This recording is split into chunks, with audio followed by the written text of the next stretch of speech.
Summer.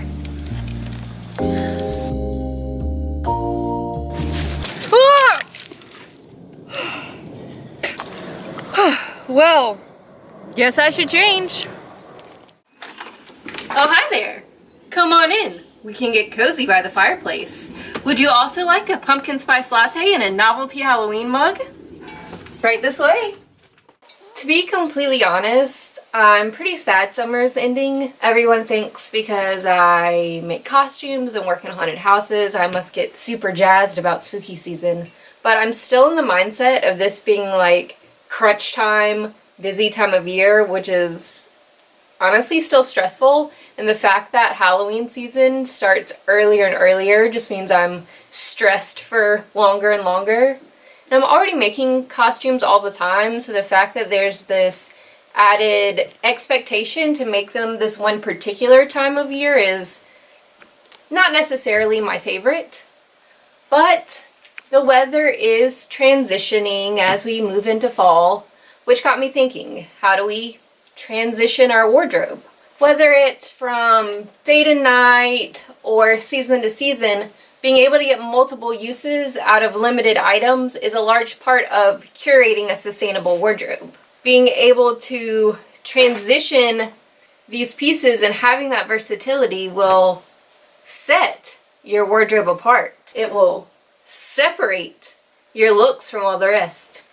It sets and separates. That's what we're doing today. For example, I can wear these two pieces together for a dressier look, or I can pair the top with jeans for a more casual look. Or I have the option of pairing the skirt with the sweater once it starts to get cooler. But I think you get the idea by now, so let's get to sketching.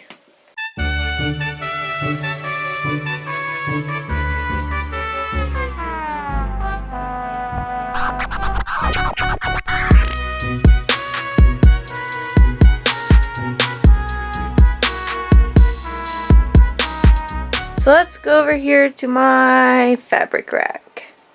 I know the first thing I want to use are these like flannel bed sheets. Love the plaid.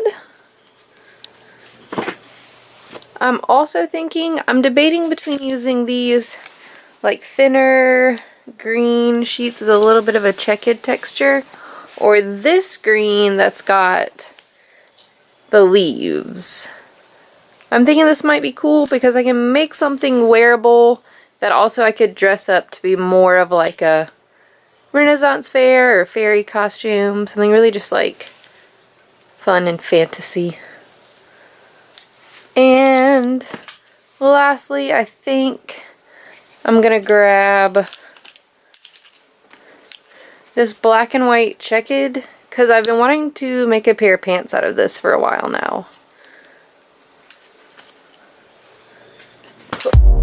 Alright. For the green fabric, I want to do a look that says Elven Renaissance, but for the everyday. You know, your typical stuff. I was initially inspired by this Voria dress. I'm sorry if I said that wrong, but I want to make separates. So I'm thinking a bustier style top that laces up the front, and for the bottom, I want to do my version of a walking skirt. A walking skirt is a style of panel skirt that was very popular in the late Victorian through Edwardian era. The panels were gathered or pleated only at the back or sides so that the front laid nice and flat, but the overall silhouette has nice fullness. For the second look, I pretty much had this design pop into my head as soon as I saw the fabric.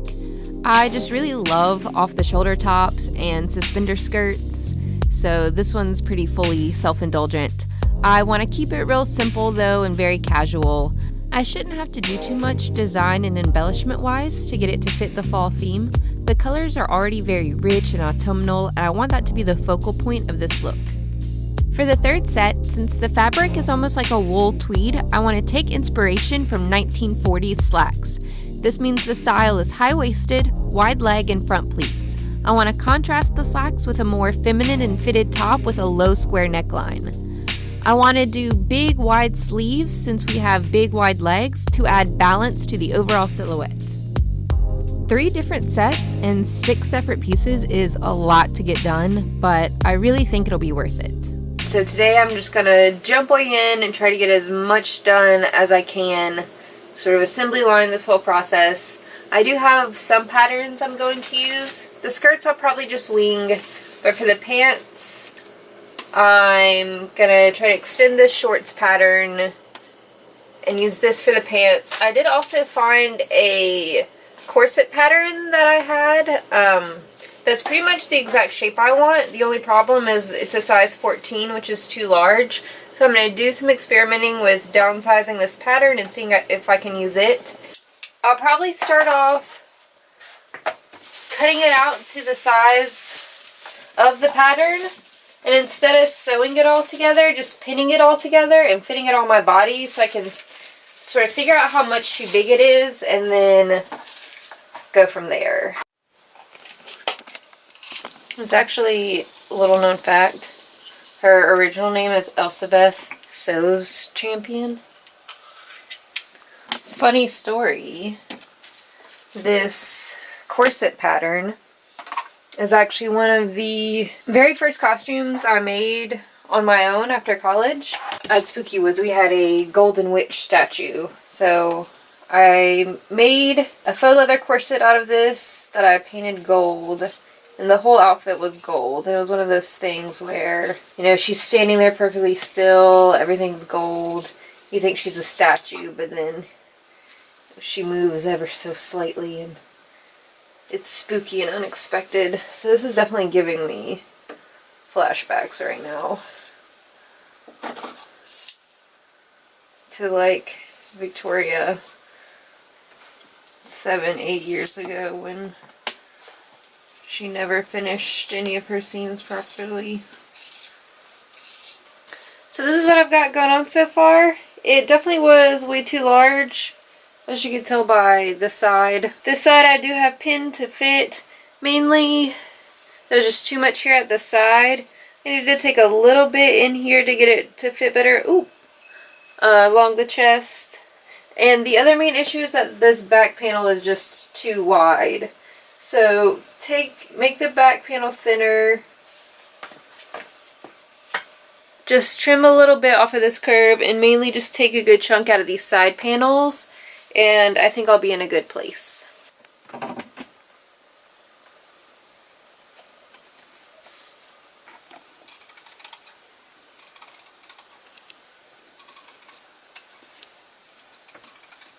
Oh, so you're going to use the purple fabric as the inner layer? As my lining, yeah. I might as well. I mean, I cut it out and it's the right size. Right. Yeah. It's good recycling. Like I said, I loved how like fall and autumnal these like leaves are looking. They felt so like elf. And now that I'm seeing it with the purple, all I can think of is like Olive Garden decor. Those like giant bottles of wine they have like up in Olive Garden.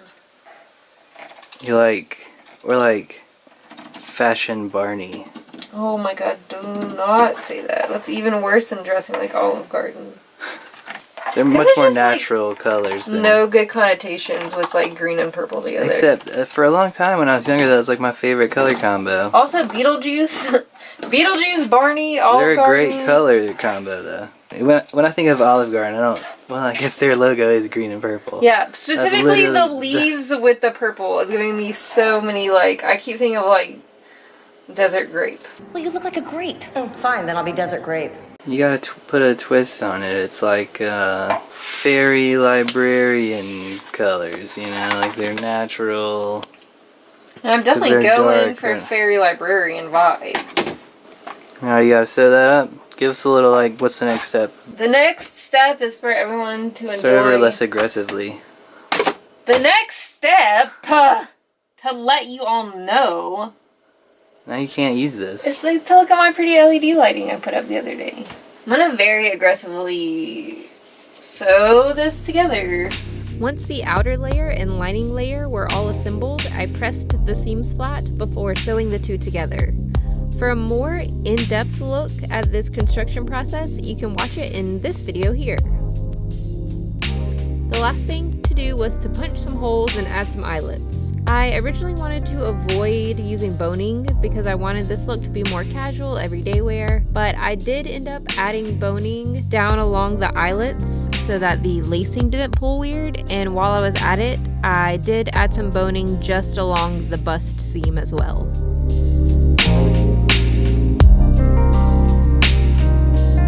So I'm here working on the skirt today to go with the corset that I got all finished up. I have this panel skirt pattern. I'm like loosely basing it on. This is longer than I want it to be. I think I want it to be about mid-calf, and to help me save on material, I think I'm going to use half the length that I have here. That way I can just like cut it this way and it'll be the length that it is. But I'm mainly using this to make sure I get the bottom curve correct. Now I don't really care about the top being too big because I am going to gather and pleat it down to size, so I want extra material. And I think I actually want the top to come in a little bit. I probably shouldn't just throw my pattern into the floor.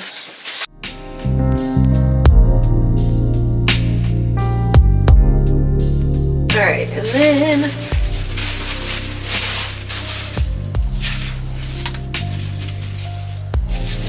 I can flippy the skirt this way.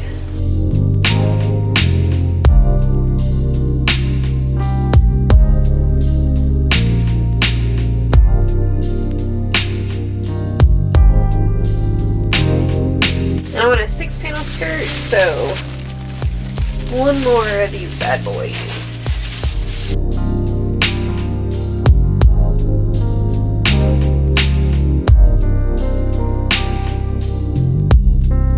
Oh, hi. This is probably not a great angle. Alright, let's cut these bad boys out.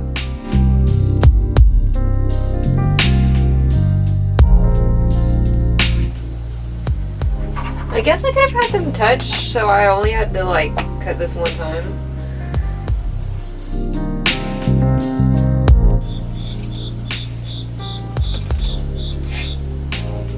Freaking cricket. He's gotten louder and louder, and I think it's because he's stuck and scared. But I tried looking for him to rescue him, and I couldn't find him. I guess doing it this way means that my pattern is going to be slightly different from panel to panel. But because these leaves are kind of going in all directions anyway, I really don't think it'll be any sort of like visual distraction.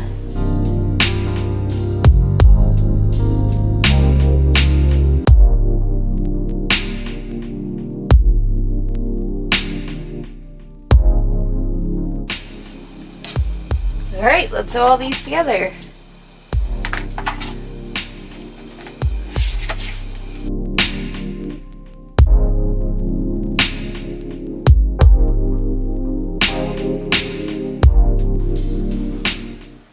I already did it wrong. How? Oh my gosh, I swear I put 2 shiny sides together. That's why we got these bad boys. Oh, but I messed up. That's so relatable. Don't you just relate to how terrible I am at doing stuff correctly and paying attention to details? She uses her seam ripper and I use my seam ripper. I wish I'd never had to do this though. Once all the panels had been correctly assembled, it was over to my dress form to figure out the pleats. Like with most things, I go by eye rather than exact measurement, but I did pin the front panel and the back into place to make sure that the fabric was evenly divided on each side. You can also just kind of ignore all of this, because in the end I end up doing all this a second time when I decide that the pleats are going in the wrong direction.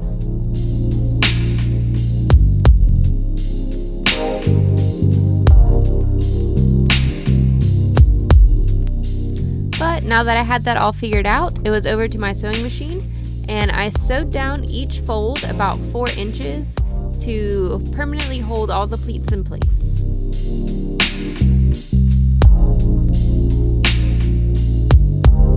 I finally have all the pleats sewn in. It took me longer than expected, but I guess not expected because you can pretty much expect me to always say that. I ended up totally reversing the direction I had the pleats in originally, but you can see that I have them all sewn in now. So now it's just a matter of putting the zipper in, attaching it to the waistband, of course hemming the bottom, but then we've got a complete skirt.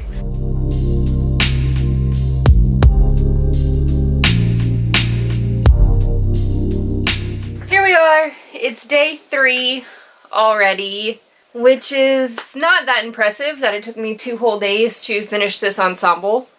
But what is impressive is that it's day 3 and I still have a clean, clear work surface. Normally I'm this far into projects and I can like barely function in this space, but my reorganization seems to be helping a lot. I'm excited that we still have a fresh start here. What I'm not excited about actually is today I will be attempting to make a pair of pants, which is definitely something outside of my comfort zone, unlike vests and skirts. So, like for instance, I've never done a zipper fly, so we'll be figuring that out today, as well as, you know, different style of pockets and things like that. I'm surprisingly nervous. I normally don't feel this way going into projects, but at the same time I think it's good to, you know, develop new skill sets. So like I said, I have these pleated high-waisted shorts here, which I definitely am going for pleated high-waisted, but we're going to make these into full-length pants. Hoping the pants go somewhat smoothly. So let's just get out our pattern pieces and jump in. There's no sense to continue to run my mouth to put this off. We gotta start eventually. Alright, this is an old pattern that my sister had back when she took some sewing classes, so let's see if we can find the pattern pieces and let's see if they're in the right size. See what I'm confused? I don't. Zipper flies are so scary. I'm definitely gonna have to read all the instructions. I did watch like 3 different YouTube videos on how to do zipper flies, and they all show different techniques. And I retained 0 amount of that information.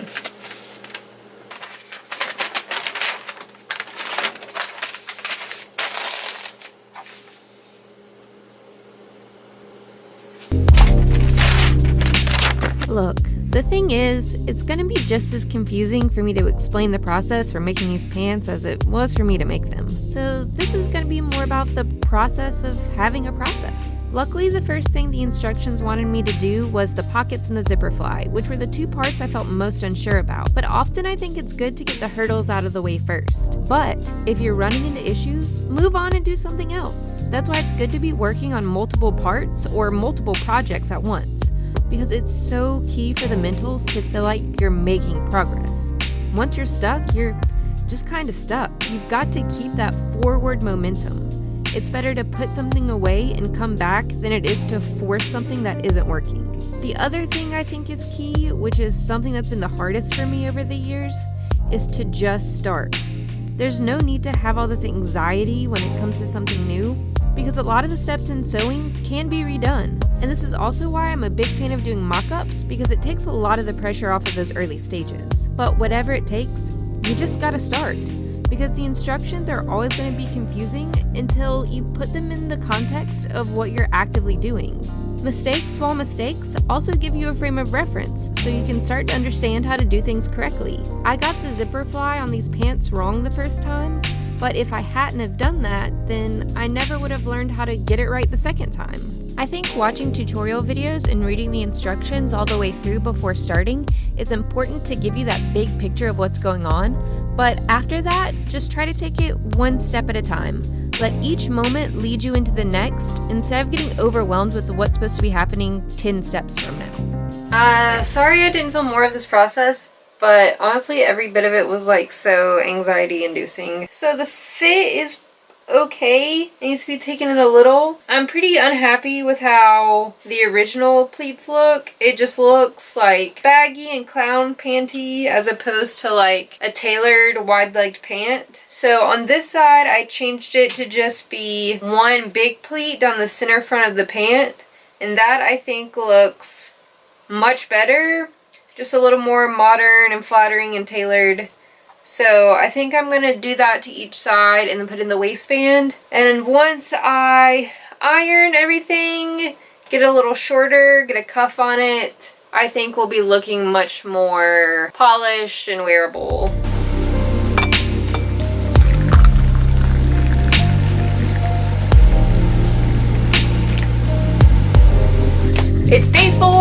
which means we're speed running it, baby. We are grabbing our biggest shield, plenty of arrows, and we're sprinting past 80% of the enemies.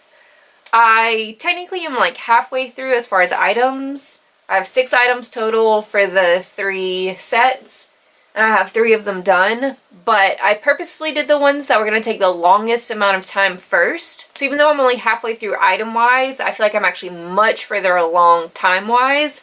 This very last set is super in my comfort zone. I'm just going to do a gathered skirt into a waistband that I already made a pattern for a previous look. I'm going to do a top that's basically just like this dress I did recently. It shouldn't take me any time to knock these pieces out. Let's just hop right into it. Got a fresh battery. Obviously, I've had some fresh coffee. I don't know how to end this segment, so I'm just gonna get up and turn the camera off. I based the measurements off of a similar style top I had, and I doubled the amount to account for the gathers. If you want to make this top yourself, which I definitely recommend because it's something that's very simple to draft on your own, just measure above your chest and at your waist and then double it. The pattern for both the bodice and the arms are just 2 rectangles with the corner cut off, and you'll need 2 of each. Nothing really needs to be exact here, but when doing anything with gathers and ruching, I do think it is better to err on the side of having too much extra fabric rather than too little.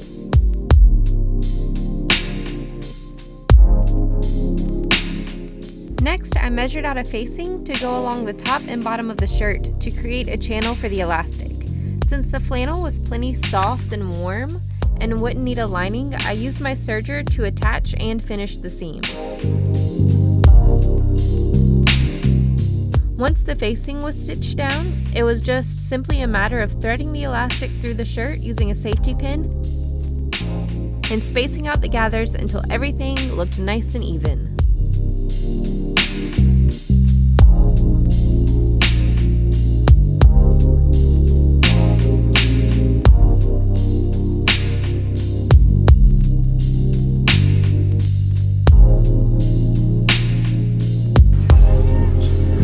You like my new shirt?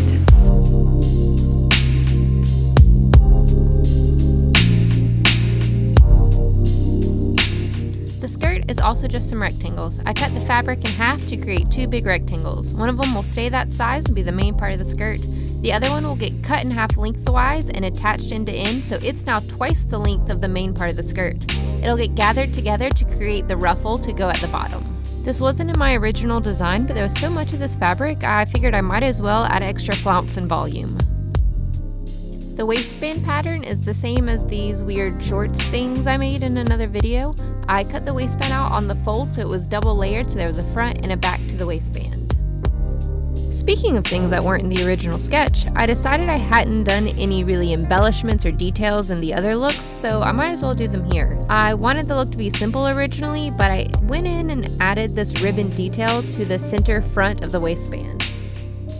I also added some lace trim to the sides of this middle piece, and I basted that all down before sewing the sides onto the center of the waistband. Once that was all done, it was back over to the ironing board to get everything nice and flat and ready for the skirt to be attached. The gathers were done off camera since I did them by hand. I did them while laying on the couch watching TV, but if you want a reenactment, it looks like this.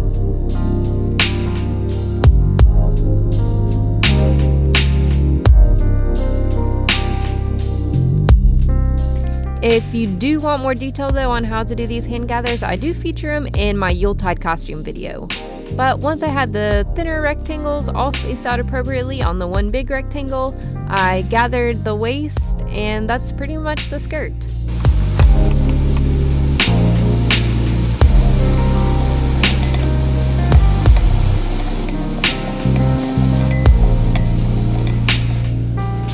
I worked till pretty late last night, till right before I went to bed. And recording this is the first thing I've done this morning, actually, because I'm having a crisis. I strayed from my original design because I was like, oh, it's too simple. They've like seen me do circle skirts at least twice now, and like, not that y'all haven't seen me do gathers 1,000 times. Anyway, let me skip ahead. I like things that look period, things that look historic, but now that I've got the trim on, the ruffle, it's making me feel like I'm back in college and we're rehearsing for a period piece and I went into the back of costume storage and picked out a rehearsal skirt. And I don't know if that's the vibe I'm going for. I have more of this fabric, so an option is to just go back to the original design and just like cut out a circle skirt. Or the other option I'm thinking is to at least make it shorter so it's not as like I'm about to be in Fiddler on the Roof. Because I feel like if it's like shorter and I do like maybe some more like lace, that maybe it'll read more Lolita than theatrical costume. Because really the only difference between like historical pieces and Lolita pieces are just like the length of the skirt a lot of the times. I mean, that's relatively inaccurate, but not completely. I'm worried if I shorten it and have the waistband that does it look too much like I'm going like square dancing. And is that the vibe I want? I finally was able to just like power through and finish the skirt and have it like go smoothly and get done quickly. And it went quickly right into like questionable ugly town.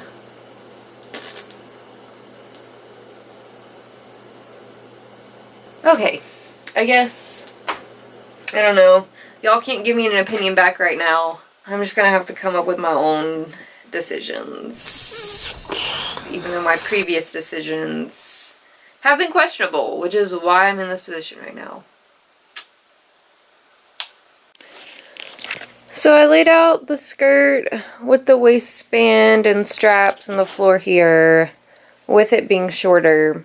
And I don't hate it. I think it's like fairly cute. My problem is just that it just definitely has a different vibe and aesthetic than my original vision. And I don't know if this sort of like cutesy, kitschy is what I wanted for this look.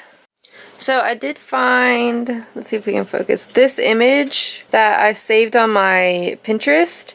And I love the vibe of this. I feel like it's similar to the top I just finished as far as gathered off the shoulder, the fuller sleeves. And it does have, you know, the skirt with the gathered ruffle. So I feel like as long as I keep it simple, maybe don't do the suspenders, and just depending on how I accessorize it, maybe even though the skirt isn't originally the vibe I was going for, maybe we can get like this kind of vibe going on, and I'd be happy with that.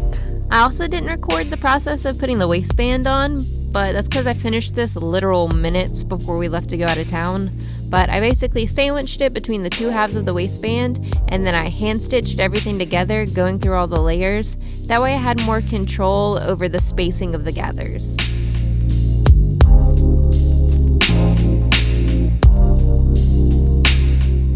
The last thing to do was to finally finish the top for the checkered pants. This video is going to make it look like I was able to do this fitting and get a usable pattern right away, but it actually took me 3 or 4 tries to get everything right, and I don't want to give the inaccurate representation that everything went smoothly. Of course, it could have gone smoother if I actually written all my measurements down and did some math, but what do I look like, a freaking nerd? Writing things down is nerdy? What do? Just forget stuff like a cool person. So the seams are good, except it's way too small. So I'm going to cut it out again, but with more seam allowance, and see how that goes. But I'm definitely getting somewhere. It's just is going to take some more work. Part of why I was having complications with this top is that I wanted to do a separating zipper for the back, but no matter what adjustments I made, I could not get the zipper to lay flat, which was really frustrating and holding up the whole process. This goes back to what I was saying about not forcing things and stepping away. Because once I took some breathing room from this project, I realized I could have it lace up the back instead. And once I decided that instantly solved all the issues I was having, and I ultimately preferred the look of this over the zipper. For the sleeves, I'm using a pattern I drafted for this dress from the summer cottagecore video, but I'm making them about 4 inches longer. And with all the pieces for this last top finally cut out and assembled, we are almost done. We're finally gonna have new cute clothes that we get to wear. Since the bodice doesn't have an arm's eye, I needed to thread elastic through the top of the sleeve so it would stay on my shoulder. I sewed a line about 1/2 inch from the top to create a channel in between the outer fabric and the lining layer. And lastly, I added panels with stiff interfacing to the sides of the back to have a secure place to install the eyelets. And with that, I guess it's time for a reveal.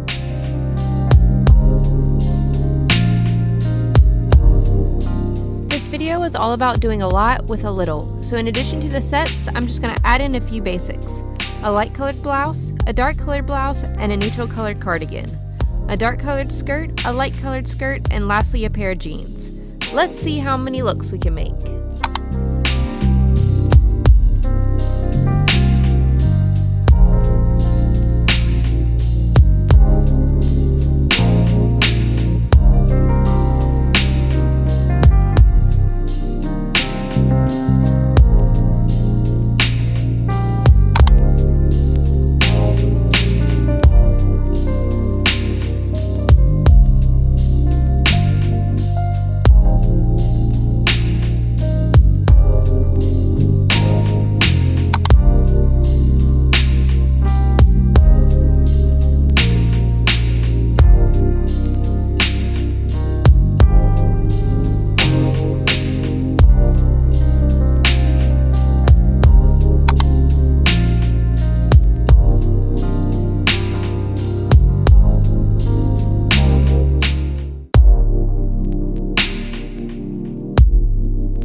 With just these 3 sets and a few basics, I was able to put together 20 different outfits, ranging from casual to dressy, day to night, warm weather to cool weather, and everything in between. Comment down below and let me know what your favorite one of these looks was. And while you're there, be sure to like and subscribe and check out my donations page. As always, I really appreciate your viewing, and I can't wait to see you on this channel next time.